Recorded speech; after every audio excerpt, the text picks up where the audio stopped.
ओम शांति। 18 जुलाई 74 के अव्यक्त बाप दादा के मधुर महावाक्य सुनते हैं। आज की अव्यक्त वाणी का टाइटल है संपूर्ण पवित्र वृत्ति और दृष्टि से श्रेष्ठ तकदीर की तस्वीर। आज की वाणी में बाबा ने तकदीर की तस्वीर की मुख्य विशेषता क्या है, साथ साथ बाबा ने चेक क्या करना है और उसका यंत्र क्या है, चेकिंग का यंत्र बाबा ने आज बताया। और श्रेष्ठ तस्वीर अगर बनाना चाहते हैं उसके लिए 3 शब्द याद रखो। वो कौन से हैं 3 शब्द? और वृत्त कौन सा लेना है, पुराने बच्चों को कौन सा कर्तव्य करना है। तो आओ सुनते हैं 18 जुलाई 74 की अव्यक्त वाणी संपूर्ण पवित्र और वृत्ति और दृष्टि से श्रेष्ठ तकदीर की तस्वीर। आज विशेष रूप से मधुबन निवासियों के तकदीर की लकीर देख रहे हैं। हर एक श्रीमत के अनुसार व बाप दादा की पालना के अनुसार अपने अपनी तकदीर की लकीर बना रहे हैं। क्या अपनी तस्वीर को सदैव दर्पण में देखते रहते हो? क्या इस तकदीर की लकीर की मुख्य विशेषताओं को जानते हो? स्थूल तस्वीर व चित्र बनाने वाले जानते हैं कि इस चित्र की वैल्यू किन किन विशेषताओं के आधार पर होगी। स्थूल चित्र की मुख्य विशेषता आकर्षण व वैल्यू उनके फेस के आधार पर ही होती है। कोई भी चित्र को देखेंगे तो सबकी नज़र पहले उसके चेहरे अर्थात फेस पर ही होती है। हर चित्र के नैन चैन देखते हुए ही उन चित्रों की वैल्यू की जाती है। वैसे भी इस तकदीर की तस्वीर की वैल्यू मुख्य किन बातों पर होती है, उसकी मुख्य क्या विशेषताएं हैं? अगर कोई की तकदीर की तस्वीर देखेंगे तो क्या विशेषताएं देखेंगे? एक मुख्य विशेषता यह देखी जाती है कि तकदीर की तस्वीर में क्या स्मृति पावरफुल है, अर्थात सदा स्मृति स्वरूप है। दूसरी बात कि क्या भाई भाई की वृत्ति सदा कायम रहती है। तीसरी, क्या रूहानी अर्थात संपूर्ण पवित्र दृष्टि है। मूल में ये 3 ही बातें हैं, स्मृति, वृत्ति और दृष्टि। इन तीनों विशेषताओं के आधार से ही दिव्य गुणों का श्रृंगार व चमक झलक फलक तस्वीर में दिखाई देती है। अगर ये तीनों ही बातें युक्ति युक्त व श्रेष्ठ हैं और ये यथार्थ है तो ऐसी तकदीर की तस्वीर ऑटोमेटिकली सर्व आत्माओं को अपनी तरफ आकर्षित करती है। जैसे स्थूल नेत्रों के नैन चैन रास्ता चलते हुए आत्मा को भी अपनी तरफ आकर्षित कर देते हैं, ऐसे ही यह तकदीर की तस्वीर भी सर्व आत्माओं को अपनी रूहानी दृष्टि व सदा स्मृति और वृत्ति से अपनी तरफ आकर्षित जरूर करती हैं। जैसे स्थूल चित्र देहधारी बनाने में अर्थात देह अभिमान में लाने के निमित्त बन जाते हैं, ना चाहते हुए भी आकर्षित करते हैं। कच्चे ब्राह्मणों को व देह अभिमानी बनने के पुरुषार्थियों को भी आकर्षित कर देह अभिमानी बना देते हैं। जो ही फिर कंप्लेन करते हैं कि रास्ता चलते चैतन्य चित्र व जड़ चित्र देखते हुए आत्म अभिमानी से देह अभिमानी बन जाते हैं। ऐसे ही जब रूहानी चित्र व तस्वीर आकर्षण में बनावेंगे तो अनेक आत्माएं चलते फिरते भी देह अभिमानी से निकल देही अभिमानी बन जाएंगी। जब स्थूल चित्रों में इतनी आकर्षण है तो क्या आप रूहानी चैतन्य चित्रों में इतनी रूहानी आकर्षण नहीं है? अब यही चेक करना है कि मेरी तस्वीर व चित्र कहाँ तक आकर्षण मूर्त बना है। इस रूहानी चित्र में अगर इन 3 विशेष बातों में से एक की भी कमी है तो यह वैल्यूएबल नहीं गिना जाएगा। जैसे स्थूल चित्रों में भी आँख, नाक व कान आदि कोई भी एक चीज यथार्थ नहीं होती है तो चित्र की वैल्यू कम हो जाती है। चाहे सारा चित्र कितना ही सुंदर हो, लेकिन मुख्य फेस में अगर थोड़ी सी भी कमी रहती है तो चित्र बेकार हो जाता है या फिर उसकी वैल्यू आधी हो जाती है। ऐसी ही यहाँ भी इन 3 विशेषताओं में से एक की भी कमी है तो प्रारब्ध व प्राप्ति के समय में से आधा समय कम हो जाता है।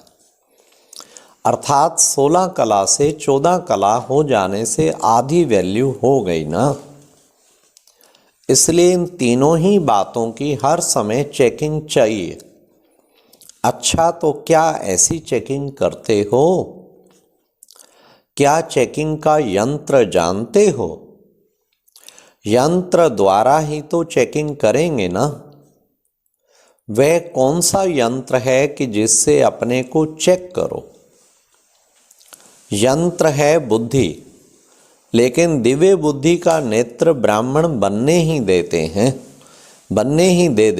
जैसे ऐसे कई लौकिक कुल होते हैं जहां जन्म लेने से ही युद्ध में व हिंसा में प्रवीण बनाने के लिए बचपन से तलवार की बजाय चाकू व लाठी चलाना सिखलाते हैं, जिससे कि उनको अपने शूरवीर कुल की स्मृति रहे। बाप दादा भी हर ब्राह्मण को माया के वार से बचने के लिए व माया को परखने के लिए यह दिव्य बुद्धि का नेत्र देते हैं। लेकिन दिव्य बुद्धि की बजाय जब साधारण लौकिक बुद्धि वाले बन जाते हैं तब माया को परख नहीं सकते, वह माया के वार से बच नहीं सकते, वह अपनी चेकिंग नहीं कर सकते। पहले यह देखो, क्या अपना दिव्य बुद्धि रूपी नेत्र अपने पास कायम है? कहीं दिव्य बुद्धि रूपी नेत्र पर माया के संग दोष व वातावरण का प्रभावशाली जंग तो नहीं लग रहा है, वह कोई डिफेक्ट तो नहीं कर रहा है। अपनी इसी श्रेष्ठ तस्वीर बनाने के लिए मुख्य 3 विशेषताओं को भरने के लिए 3 शब्द याद रखो। कौन से? नंबर 1, निर्वाण स्थिति में होना है। नंबर 2, निर्माण बनना है। नंबर 3, निर्माण करना है। निर्वाण, निर्माण और निर्माण अर्थात मान से परे 3 शब्द स्मृति में रखो तो तकदीर की तस्वीर आकर्षण में बन जाएगी। चलते चलते क्या होता है? चलते चलते इन 3 बातों की कमी हो जाती है। निर्वाण स्थिति में कम रहते, वाणी में सहज और रुचि से आते कभी कभी मौन रखना चाहिए, 3 दिन साइलेंस भट्टी, बिल्कुल। जितनी वाणी से लगन है उतनी वाणी से परे स्थिति में स्थित होने की लगन व रस कम अनुभव करते हैं। निर्माण बनने की बजाय अनेक प्रकार के मान, देह के व पोजीशन का, गुणों का, सेवा का, सफलता का व अनेक प्रकार के मान सहज स्वीकार कर लेते हो और स्वीकार करने की इच्छा में रहते हो। आप मान के जिज्ञासु हो, इसलिए सम्मान का कोर्स अभी तक समाप्त नहीं कर सके हो। जब यह जिज्ञासु रूप समाप्त होता है तभी सम्मान की स्थिति स्वतः और सदा रहती है। मान सम्मान को भुला देता है। ऐसे ही नव निर्माण करने की बजाय या कंस्ट्रक्शन की बजाय डिस्ट्रक्शन कर देते हो। अर्थात नव निर्माण की बजाय कभी कभी कोई कोई की स्थिति को नीचे गिराने के निमित्त बन जाते हैं। सदैव हर कर्म में व हर संकल्प में चेक करो कि ये संकल्प, बोल व कर्म क्या नव निर्माण के निमित्त हैं। ऐसी स्टेज रखने से सर्व विशेषताएं स्वतः ही आ जाएंगी। यह है वर्तमान समय पुरुषार्थ को तीव्र करने की युक्ति। मधुबन निवासियों की रिजल्ट अच्छी रही। मेजॉरिटी स्नेह और सहयोग में अथक सेवाधारी रहे और आगे भी बनते रहेंगे। महिमा योग्य तो बने हो, जो कि स्वयं बाप दादा महिमा कर रहे हैं। अब आगे क्या करना है? मधुबन निवासियों को और सब आत्माओं को विशेष व्रत लेना चाहिए। कौन सा व्रत? यही लेना है कि हम सब एक मत, एक ही श्रेष्ठ वृत्ति, एक ही रूहानी दृष्टि और एक रस अवस्था में एक दो के सहयोगी बन, शुभ चिंतक बन, शुभ भावना शुभ कामना रखते हुए और अनेक संस्कार होते हुए भी एक बाप समान सतो प्रधान संस्कार और सौ के भाव में रहने वाला स्वभाव बनाने का किला मजबूत बनावेंगे। यह है व्रत। क्या स्वयं के प्रति व सर्व आत्माओं के प्रति ये व्रत लेने की हिम्मत है? स्वयं के प्रति तो प्रवृत्ति में रहने वाले और वातावरण में रहने वाले भी करते हैं। मधुबन निवासियों में न सिर्फ स्वयं के प्रति, साथ ही संगठन के प्रति भी व्रत लेने की हिम्मत चाहिए। यही मधुबन वरदान भूमि की विशेषता है। समझा? जैसे अभी हिम्मत का प्रत्यक्ष फल दिखाया, ऐसे ही एक दो को सावधान करते हुए और एक दो के सहयोगी बनते हुए इस व्रत को साकार रूप में लाने में सफल हो जाएंगे। जैसे और जोन वालों को अपनी अपनी विशेष सर्विस का सबूत देने के लिए सुनाया है, वैसे ही मधुबन निवासियों को भी इस बात का सबूत देना है। हाँ, बाबा ने कहा ये भी तुम्हें सबूत देना है।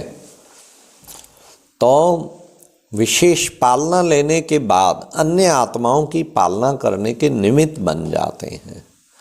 पुराने को आने वाले नए बच्चों की पालना करनी चाहिए, अर्थात अपने शिक्षा स्वरूप द्वारा, स्नेह द्वारा उनको आगे बढ़ाने में सहयोगी बनना है और इस कार्य में दिन रात बिजी रहना चाहिए।